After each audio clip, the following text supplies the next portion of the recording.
ನಮಸ್ಕಾರ. ಎಲ್ಲರೂ ಹೇಗಿದ್ದೀರಾ? ಚೆನ್ನಾಗಿದ್ದೀರಾ ಅಂತ ಅಂದ್ಕೊಳ್ತಾ ಇವತ್ತಿನ ನನ್ನ ವಿಡಿಯೋನ ಸ್ಟಾರ್ಟ್ ಮಾಡ್ತಾ ಇದ್ದೀನಿ. ಹಿಂದೆ ನಾನೊಂದು ವಿಡಿಯೋ ಹಾಕಿದೆ ಹಾಸನಾಂಬ ದೇವಸ್ಥಾನದ ಹಿಸ್ಟ್ರಿ ಕುರಿತು. ಸೊ ತುಂಬ ಒಳ್ಳೆ ರೆಸ್ಪಾನ್ಸ್ ಸಿಕ್ಕಿದೆ. ಥ್ಯಾಂಕ್ ಯು ಯಾರೆಲ್ಲ ಆ ವಿಡಿಯೋನ ಇಷ್ಟಪಟ್ಟಿದ್ದೀರಾ, ಲೈಕ್ ಮಾಡಿದ್ದೀರಾ, ಶೇರ್ ಮಾಡಿದ್ದೀರಾ, ಹಾಗೆ ಆ ವಿಡಿಯೋನ ವಾಚ್ ಮಾಡಿದ್ದೀರಾ, ಎಲ್ರಿಗೂ ಥ್ಯಾಂಕ್ಸ್ ಹೇಳ್ತೀನಿ.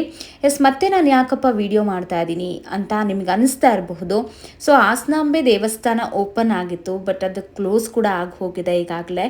ಆದರೆ ಹಾಸನಾಂಬ ದೇವಸ್ಥಾನಕ್ಕೆ ಎಷ್ಟು ಆದಾಯ ಬಂದಿದೆ, ಎಷ್ಟೆಲ್ಲ ಚಿನ್ನ, ಬಂಗಾರ, ವಜ್ರ, ವೈಡೂರ್ಯ ಬಂದಿದೆ ಅನ್ನೋದನ್ನ ನಿಮ್ಮ ಜೊತೆಗೆ ಶೇರ್ ಮಾಡ್ಕೊಳ್ಳೋಣ ಅಂತ ಹೇಳಿ ಈ ವಿಡಿಯೋನ ನಾನು ಹಾಕ್ತಾ ಇದ್ದೀನಿ.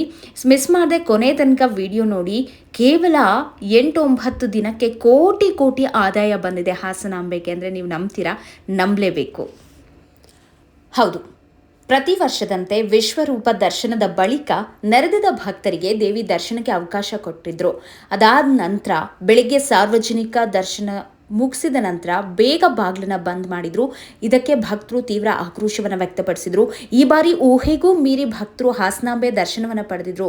ಯಾಕಂದ್ರೆ ವರ್ಷಕ್ಕೆ ಒಂದ್ಸಲ ದರ್ಶನ ಕೊಡೋದ್ರಿಂದ ಆ ವಿಶ್ವರೂಪನ ನೋಡಬೇಕು ಅಂತಲೇ ಭಕ್ತರು ಹೋಗಿದ್ರು. 24 ಗಂಟೆಗಳು ನಡೆದಂತಹ ಭಕ್ತರ ದರ್ಶನದಲ್ಲಿ ಸಾಕಷ್ಟು ಜನ ದರ್ಶನವನ್ನು ಪಡೆದುಕೊಂಡಿದ್ದಾರೆ. ತುಂಬ ಜನ ನಿರಾಸರಾಗಿದ್ದಾರೆ. ಜೊತೆಗೆ ಈ ಟಿಕೆಟ್ ವಿಚಾರ ಆಗಿರ್ಬೋದು, VIP, VVIP ಈ ಟಿಕೆಟ್ ವಿಚಾರದಲ್ಲ ತುಂಬ ತಾರತಮ್ಯ ಆಗಿದೆ ಅಂತ ಈ ಬಾರಿ ಭಕ್ತರು ತುಂಬ ನೊಂದ್ಕೊಂಡಿದ್ದಾರೆ. ಬಟ್ ಮುಂದಿನ ಬಾರಿ ಆ ಥರ ಆಗದೆ ಇರಲಿ, ಜಿಲ್ಲಾಡಳಿತ ಒಂದಷ್ಟು ಕೇರ್ನ ತಗೊಳ್ಳಿ ಅಂತ ಕೂಡ ಈ ವಿಡಿಯೋ ಮುಖಾಂತರ ನಾನು ಒಂದು ಕಳಕಳಿಯನ್ನು ವ್ಯಕ್ತಪಡಿಸ್ತಾ ಇದ್ದೀನಿ. ಇನ್ನು ಮುಂದಿನ ವರ್ಷ ಯಾವಾಗ ಓಪನ್ ಆಗುತ್ತೆ ಅಂತ ಹೇಳಿದ್ರೆ, ಮುಂದಿನ ವರ್ಷ 2025 ಅಕ್ಟೋಬರ್ 9ರಿಂದ ಅಕ್ಟೋಬರ್ 23ರವರೆಗೆ ಹಾಸನಾಂಬೆ ದರ್ಶನ ನಿಗದಿ ಆಗಿದೆ. ಈಗಾಗಲೇ ನಿಗದಿ ಕೂಡ ಮಾಡಲಾಗಿದೆ. ಹಾಗಾದ್ರೆ ಹಾಸನಾಂಬೆ ದೇವಿ ಜಾತ್ರಾ ಉತ್ಸವ ಅಂತೂ ಮುಗಿದೋಯ್ತು. ಈ ಬಾರಿ ಹಲವಾರು ಕೋಟಿ ರೂಪಾಯಿ ಆದಾಯ ಸಂಗ್ರಹವಾಗಿದೆಯಂತೆ. ಸೊ ಎಷ್ಟೆಲ್ಲ ಬಂತು, ಹಾಗಾದ್ರೆ ಎಷ್ಟೆಲ್ಲ ಜನ ಈ ಬಾರಿ ಹಾಸನಾಂಬೆಯ ದರ್ಶನವನ್ನು ಪಡೆದ್ರು ಅಂದರೆ ಹಾಸನಾಂಬೆಯ ದರ್ಶನವನ್ನೇ ಕೋಟ್ಯಾಂತರ ಭಕ್ತರು ಪಡೆದಿದ್ದಾರೆ ಅಂತ ಹೇಳಲಾಗ್ತಾ ಇದೆ. ದರ್ಶನೋತ್ಸವ ವರ್ಷಕ್ಕೊಮ್ಮೆ ಮಾತ್ರ ನಡೆಯುತ್ತೆ. ಹಾಗಾಗಿ ಭಕ್ತಗಣ ಅಷ್ಟರ ಮಟ್ಟಿಗೆ ಅಲ್ಲಿಗೆ ಹರಿದು ಬರುತ್ತೆ. ಈ ಬಾರಿ ಹಾಸನಾಂಬೆ ದರ್ಶನ ಪಡೆಯೋದಕ್ಕೆ ಭಕ್ತಾದಿಗಳು ಸಾಕಷ್ಟು ಸವಾಲನ್ನು ಎದುರಿಸಿದ್ರು. ಸರತಿ ಸಾಲಲ್ಲಿ ಗಂಟೆಗಟ್ಟಲೆ ನಿಂತ್ಕೊಂಡು ಪರದಾಟವನ್ನು ನಡೆಸಿದ್ರು. ಚಿಕ್ಕ ಚಿಕ್ಕ ಮಕ್ಕಳು ಜೊತೆಗೆ ಬಂದಿದ್ರು, ವೃದ್ಧರು ಬಂದಿದ್ರು. ಸೊ ಎಲ್ರಿಗೂ ಜಿಲ್ಲಾಡಳಿತ ಒಂದ್ಸಲ ಕ್ಷಮೆ ಕೂಡ ಕೇಳಿದೆ. ಆದರೂ ಅಲ್ಲಿ ಮಾಡಿದಂತಹ ಎಡವಟ್ಟು ಇನ್ನು ಮುಂದೆ ಆಗದೆ ಇರಲಿ. ಇದರ ಹೊರತಾಗಿ ಕೂಡ ಈ ಬಾರಿ ಕೋಟ್ಯಾಂತರ ರೂಪಾಯಿ ಆದಾಯ ಕೂಡ ಸಂಗ್ರಹ ಆಗಿದೆ. ಹಾಸನಾಂಬೆ ದರ್ಶನ ಆದ ನಂತರ ಹುಂಡಿ ಎಣಿಕೆ ಕಾರ್ಯ ಆಗುತ್ತೆ. ಸೊ ತರಾತುರಿಯಲ್ಲಿ ಮಾಡ್ತಾರೆ. ಸಿಕ್ಕಾಬಟ್ಟೆ ಸಿಬ್ಬಂದಿಗಳನ್ನು ಅಲ್ಲಿ ಎಣಿಕೆ ಮಾಡ್ಕೊಳ್ಳೋದಕ್ಕೆ ಕರೆಸ್ಕೊಂಡಿರ್ತಾರೆ. ಈ ಬಾರಿ ಹಾಸನಾಂಬೆ ದರ್ಶನೋತ್ಸವದಿಂದ ಬರೋಬ್ಬರಿ 12.64 ಕೋಟಿ ರೂಪಾಯಿ ಆದಾಯ ಸಂಗ್ರಹವಾಗಿದೆ. ಹಾಸನಾಂಬೆ ದೇವಾಲಯದ ಇತಿಹಾಸದಲ್ಲೇ ಅತ್ಯಂತ ಹೆಚ್ಚು ಮೊತ್ತದ ದಾಖಲೆ ಆದಾಯ ಇದು ಅಂತ ಹೇಳಲಾಗ್ತಾ ಇದೆ. ಇನ್ನು ಹಾಸನ ದೇವಸ್ಥಾನ ಸಮಿತಿಯ ಆಡಳಿತಾಧಿಕಾರಿ ಮಾರುತಿ ಅವರು ಹೇಳೋ ಪ್ರಕಾರ 1000 ಟಿಕೆಟ್ ಮಾರಾಟದಿಂದ 7.41 ಕೋಟಿ ರೂಪಾಯಿ ಆದಾಯ ಬಂದಿದೆಯಂತೆ. 300 ಟಿಕೆಟ್ ಮಾರಾಟದಿಂದ 1.81 ಕೋಟಿ ರೂಪಾಯಿ ಬಂದಿದ್ರೆ, ಲಡ್ಡು ಪ್ರಸಾದ ಮಾರಾಟದಿಂದ 76.77 ಲಕ್ಷ ರೂಪಾಯಿ ಸಿಕ್ಕಿದೆಯಂತೆ. ಆನ್ಲೈನ್ ಟಿಕೆಟ್ ಮಾರಾಟದ ಮೂಲಕ 6.84 ಲಕ್ಷ ರೂಪಾಯಿ ಸಿಕ್ಕಿದ್ರೆ, ಸೀರೆ ಮಾರಾಟದಿಂದಲೇ 2 ಲಕ್ಷ ರೂಪಾಯಿ ಆದಾಯ ಬಂದಿದೆಯಂತೆ. ಒಟ್ಟಾರೆ ದೇವಸ್ಥಾನದ ಹುಂಡಿಗೆ ಈ ಬಾರಿ 2,55,97,567 ರೂಪಾಯಿ ಸಿಕ್ಕಿರೋದು ಈ ಟಿಕೆಟು, ಲಡ್ಡು ಪ್ರಸಾದ, ಆನ್ಲೈನ್ ಟಿಕೆಟು, ಸೀರೆ ಮಾರಾಟದಿಂದ. ಇನ್ನು ಸಿದ್ದೇಶ್ವರ ದೇಗುಲದ ಹುಂಡಿಯಲ್ಲಿ 13,47,780 ರೂಪಾಯಿ ಬಂದಿದ್ದು, ಇನ್ನುಳಿದಂತೆ ಹಣ, ಕಾಣಿಕೆ, ತುಲಾಭಾರ, ಜಾಹೀರಾತಿನ ಮೂಲಕ ಸಂಗ್ರಹ ಆಗಿದೆ ಅಂತ ಹೇಳಿ ಈಗಾಗಲೇ ಮಾರುತಿ ಅವರು ದೇವಸ್ಥಾನದ ಆಡಳಿತಾಧಿಕಾರಿ ಅವರು ತಿಳಿಸಿದ್ದಾರೆ. ಇನ್ನು ಹುಂಡಿಯಲ್ಲಿ ಕೇವಲ ಹಣ ಮಾತ್ರ ಅಲ್ಲ, ಅದನ್ನು ಹೊರತುಪಡಿಸಿ 51 ಗ್ರಾಂ ಚಿನ್ನಾಭರಣ, 913 ಗ್ರಾಂ ಬೆಳ್ಳಿ ಆಭರಣ, ಹಾಗೆ 500 ಗ್ರಾಂ ತಾಮ್ರದ ವಸ್ತುಗಳು ಕೂಡ ಸಿಕ್ಕಿದೆಯಂತೆ. ಇದು ಈ ಬಾರಿ ಸಿಕ್ಕಿರುವಂತಹ ಚಿನ್ನ ಬೆಳ್ಳಿಯ ಲೆಕ್ಕಾಚಾರ. ಇದೇ ಮೊದಲ ಬಾರಿಗೆ ದೇವಸ್ಥಾನದ ಆಡಳಿತ ಸಮಿತಿ ಭಕ್ತರ ಹುಂಡಿಯಲ್ಲಿ ಹಾಕಿದ್ದ ಪತ್ರಗಳ ವಿಷಯವನ್ನ ಬಹಿರಂಗಪಡಿಸಿಲ್ಲ. ಒಂದಷ್ಟು ಕಾಮಿಡಿಯಾಗಿ ಬರೆದಿರ್ತಾರೆ ಪತ್ರಗಳನ್ನು. ತುಂಬ ಖುಷಿ ಕೊಡ್ತಾ ಇತ್ತು ಆ ಪತ್ರ ಓದುವಾಗ. ಬಟ್ ಈ ಬಾರಿ ಅದನ್ನು ಬಹಿರಂಗ ಪಡಿಸಲಿಲ್ಲ. ಈ ಬಾರಿ ತರಾತುರಿಯಲ್ಲಿ ಬಾಗಿಲನ್ನು ಕ್ಲೋಸ್ ಮಾಡಿಬಿಟ್ರು. ಸೊ ಹಾಗಾಗಿ ಈ ವಿಚಾರಗಳನ್ನು ಈ ಬಾರಿ ತಿಳಿಸಿಲ್ಲ. ಆದರೆ ಹುಂಡಿಯಲ್ಲಿ ಹಾಕಿರೋ ಪತ್ರದಲ್ಲಿ ಹೆಚ್ಚಿನ ಭಕ್ತರು ಬೇಗ ಮದುವೆ ಆಗಲಿ, ಜಮೀನು ವಿವಾದ ಇತ್ಯರ್ಥ ಆಗಲಿ, ಕೌಟುಂಬಿಕ ಸಮಸ್ಯೆ, ಉದ್ಯೋಗಕ್ಕಾಗಿ ಪ್ರಾರ್ಥಿಸ್ತಾ ಇರೋರಿಗೆ ನಮಗೆಲ್ಲರಿಗೂ ಒಳ್ಳೆಯದಾಗಲಿ ಅಂತ ಹೇಳಿ ತಿಳಿಸಿದ್ದಾರೆ, ಪತ್ರದ ಮುಖಾಂತರ ದೇವರ ಮುಂದಿಟ್ಟಿದ್ದಾರೆ ಅನ್ನೋದು ಮೂಲಗಳಿಂದ ಗೊತ್ತಾಗಿದೆ.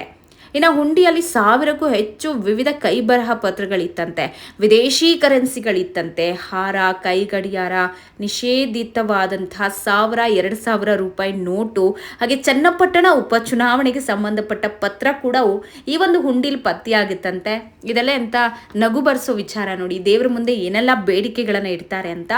ಇನ್ನು ಈ ಹುಂಡಿಯಲ್ಲಿ ಸಂಗ್ರಹವಾದ ನಗದು ಎಣಿಕೆಗೆ ಕಂದಾಯ ಇಲಾಖೆ, ಬ್ಯಾಂಕ್ನ 500 ಅಧಿಕಾರಿಗಳು, ಸ್ಕೌಟ್ಸ್ ಗೈಡ್ಸ್, ಸ್ವಯಂ ಸೇವಕರನ್ನ ಕೂಡ ನಿಯೋಜನೆ ಮಾಡಿತ್ತಂತೆ. ಇನ್ನು ಹುಂಡಿಯಲ್ಲಿ ನಗದನ್ನ ಹೊರತುಪಡಿಸಿ ನಾನೀಗಾಗಲೇ ಹೇಳ್ದಂಗೆ ಚಿನ್ನಾಭರಣ, ತಾಮ್ರ ಕೂಡ ಪತ್ತೆಯಾಗಿತ್ತು. ಹಾಗೆ ಹಿಂದೆ ನಾನು ಹಾಸನಾಂಬೆಯ ವಿಡಿಯೋವನ್ನು ಹಾಕಿದಾಗ ಅಲ್ಲಿ ಸೊಸೆ ಕಲ್ಲಿನ ಬಗ್ಗೆ ನಾನು ಮಾತಾಡಿದ್ದೆ, ಉಲ್ಲೇಖ ಮಾಡಿದ್ದೆ. ತುಂಬ ಜನ ಕಮೆಂಟ್ ಮಾಡಿದ್ರಿ, ಸೊಸೆ ಕಲ್ಲಿನ ಬಗ್ಗೆ ತುಂಬ ಜನ ಹೇಳ್ತಾರೆ, ಆದರೆ ಸೊಸೆ ಕಲ್ಲು ಎಲ್ಲಿದೆ ಅನ್ನೋದನ್ನ ಯಾರೂ ಹೇಳ್ತಾ ಇಲ್ಲ, ಯಾಕೆ ತೋರಿಸಿರಿ ಅಂತ ಹೇಳಿದ್ರಿ. ನಾನು ಕೂಡ ತುಂಬ ವಿಡಿಯೋಸ್ನ ಸರ್ಚ್ ಮಾಡಿದೆ, ಎಲ್ಲಿದೆ ಸೊಸೆ ಕಲ್ಲು ತಿಳಿಸೋಣ ಅಂತ. ಯಾಕಂದರೆ ಸುಮ್ಮನೆ ಇನ್ಫಾರ್ಮೇಷನ್ ಕೊಡಬಾರ್ದು, ಅದಕ್ಕೊಂದು ಉದಾಹರಣೆನೂ ನಿಮ್ಮ ಮುಂದೆ ಇಡಬೇಕು, ಜೊತೆಗೆ ಅದನ್ನು ನಿಮಗೆ ತೋರಿಸ್ಬೇಕು ಅಂತ ಹೇಳಿ ತುಂಬ ಹುಡುಕಿದಾಗ ನನಗೊಂದು ಫೋಟೋ ಸಿಕ್ಕಿದೆ. ಆ ಫೋಟೋನ ಈ ವಿಡಿಯೋದಲ್ಲೇ ನಾನು ಅಟ್ಯಾಚ್ ಮಾಡ್ತಾ ಇದ್ದೀನಿ. ತುಂಬ ಜನರಿಗೆ ತಿಳ್ಕೊಳ್ಬೇಕು ಅನ್ನೋ, ಇತಿಹಾಸ ತಿಳ್ಕೊಳ್ಬೇಕು ಏನು ಎತ್ತ ಅನ್ನೋ ತುಂಬ ಆಸಕ್ತಿ ಇರುತ್ತೆ, ಇಂಟ್ರೆಸ್ಟ್ ಇರುತ್ತೆ. ಇತ್ತೀಚೆಗೆ ಅದೆಲ್ಲೋ ಕಡಿಮೆ ಆಗ್ತಿದೆ, ಆದರೂ ಕೂಡ ಅಷ್ಟೊಂದು ತಿಳ್ಕೊಳ್ಬೇಕು ಅನ್ನೋ ಉತ್ಸುಕತೆ ನಿಮ್ಮಲ್ಲಿದೆಯಲ್ಲ, ಅದಕ್ಕೆ ಥ್ಯಾಂಕ್ಸ್ ಹೇಳ್ತೀನಿ. ಜೊತೆಗೆ ನೀವು ಈ ವಿಡಿಯೋದಲ್ಲಿ ನೋಡಿದ್ರೆ ನಾನು ಸೊಸೆ ಕಲ್ಲು ಅದರ ಬಗ್ಗೆ ಮತ್ತಷ್ಟು ಮಾಹಿತಿ ನಿಮಗೆ ಕೊಡ್ತಾ, ಜೊತೆಗೆ ಸೊಸೆ ಕಲ್ಲು ಎಲ್ಲಿದೆ, ಯಾವುದನ್ನ ಸೊಸೆ ಕಲ್ಲು ಅಂತ ಹೇಳ್ತಾರೆ, ಯಾಕೆ ಅದನ್ನು ಸೊಸೆ ಕಲ್ಲು ಅಂತ ಪೂಜೆ ಮಾಡ್ತಾರೆ ಅಂತ ನಿಮಗೆ ಹೇಳ್ತೀನಿ.